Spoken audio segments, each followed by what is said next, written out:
Hello everyone, my name is Alexander Wong, and today I'm going to be talking about how a person's race affects their chances of being admitted to certain colleges.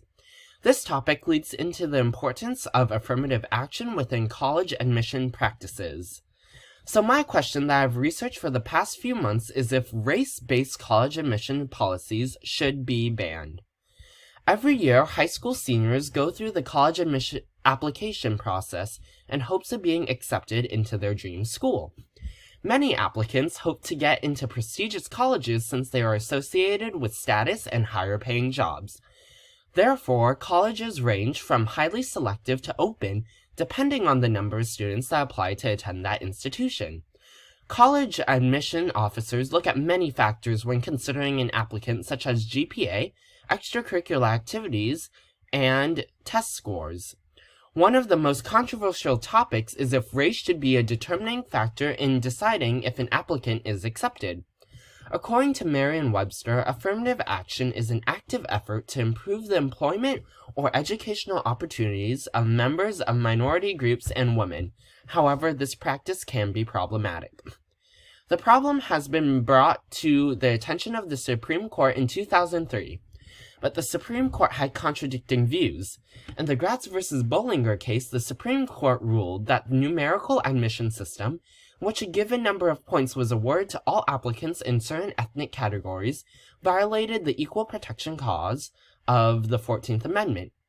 As a result, the court deemed that affirmative action was unconstitutional. In contrast, exactly on the same day, the Greta versus Bollinger case held that the educational benefits that flow from a diverse student body were indeed in the context of higher education.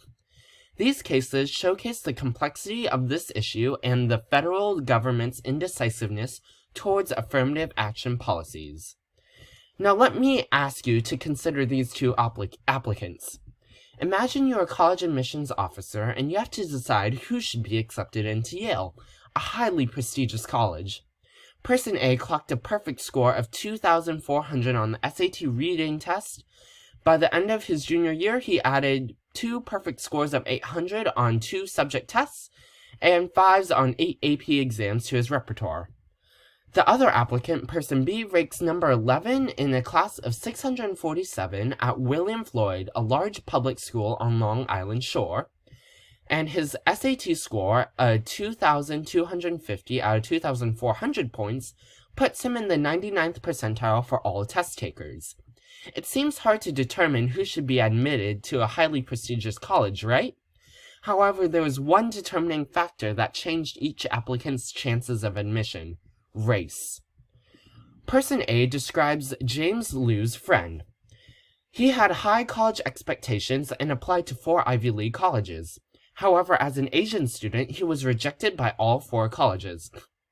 On the other hand, Person B, Quasi-Enan, who is just as qualified as James Liu's friend, was accepted into all 8 Ivy League colleges that he applied to, a rare feat. He eventually chose his dream college, Yale. James Liu's friend reflects on this experience when he says that it's absolutely frustrating to know that I was so close and that the smallest factor could have tipped the scales in my favor. If only I hadn't quit soccer, if only I had taken speech and debate more seriously, or if only I hadn't been born Asian. A person's race should not be the deciding factor on whether or not a person is admitted to a certain college. Most colleges use a points-based system when determining if an applicant is fit for their institution. As stated before, the Supreme Court decided that affirmative action should not be employed. The 14th Amendment is vital to the Supreme Court's decision because it protects the rights of individuals to be treated equally by the law. Unfortunately, this is far from the case, as not all applicants are given an equal chance of being admitted. African Americans gain an extra SAT points, while Asian Americans face a loss of SAT points. In the effort to admit a diverse student body, Asian American students are clearly being put at a disadvantage. Since the Supreme Court is having trouble deciding if racial preferences should be given, it is up to American citizens to decide whether or not these policies should be permitted through legislation. Many Americans share the belief that race should not be a determining factor when considering an applicant for college admissions. Alternatively, 93% of Americans believe that high school grades should be the biggest factor in college admissions. Americans despise all forms of racism and believe that everyone should receive an equal opportunity of being admitted into colleges. Colleges are trying to find a balance between selectivity and diversity. However, the reason behind college is seeking educational diversity is not for inclusion. Justice Thomas recognized that Michigan Law School's real interest isn't educational diversity for its own sake, but its desire to maintain its high admission standards as a selective university, while at the same time achieving enough racial diversity to satisfy the political pressures for state universities to look like America. Both colleges and Americans believe that academic intellect should be a more prominent factor than race when determining if a student should be selected to attend college. By judging each applicant on its individual characteristics, the college admission system would give everyone an equal chance of being selected. Many proponents of affirmative action believe that it provides an equal chance for all minorities. They fear that the removal of race-based admissions would result in the decline in the number of minority students that will inevitably follow. In addition, the educational benefits of diversity were said to flow from the creation of a critical mass of minority representatives in a student body, a number sufficiently large that the members of a given minority in a given class would not feel themselves isolated in that class, thus guaranteeing diversity within a class prevents minorities from feeling isolated. According to Catholic teaching, Catholic universities should be an extension of the church and serve its community. Universities should prepare students to address social issues and act for social justice. A Catholic university is an institution that is necessary for the free expression of cultural diversity. The Catholic social teaching's approach to this problem is that affirmative action should be allowed. The Church wants to promote cultural diversity, and this idea must show within their institution. The goal of Catholic universities is to prepare students to address social issues, but the issue of diversity cannot be represented unless the school is diverse itself. While some people say that race-based college admissions policies help admit low represented minorities within schools, these practices exemplify discrimination towards all races. Jeffrey Rosen claims that there is no difference between the laws designated to subjugate citizens on the basis of race and those designed to benefit citizens on the basis of race. Both, he claimed, unfairly stigmatize their victims or beneficiaries, whether or not they are intended to hurt or help.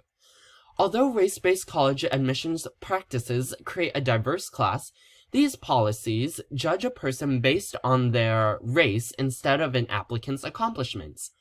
Ultimately, affirmative action unfairly labels applicants based on their race. Thus, affirmative action must end. While race-based college admissions should end, there is a better alternative to create a diverse student body. Race-conscious policies help diversify the incoming class while providing an equal chance for all applicants. Persistent poverty is the best indicator of whether or not an applicant faces societal inequality. The current college admission system favors a well-rounded student who has taken advanced courses, shown passion, and participates in extracurricular activities. Impoverished students are not able to afford these opportunities and are at a significant disadvantage. African American and Hispanic students were significantly more likely than both white and Asian students to have qualified for low-income benefits, which are race-neutral factors that colleges should consider in its admission decisions.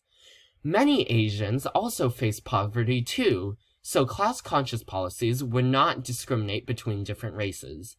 Class-conscious policies do not lead to lower acceptance of minority students. Rather, it creates diversity and provides students with an equal chance of being selected. Colleges need to adopt class-conscious admission systems because it will create a diverse student body while providing a fair and equal opportunity to all applicants. Thank you. And then here is my bibliography. and my photos cited. Thank you.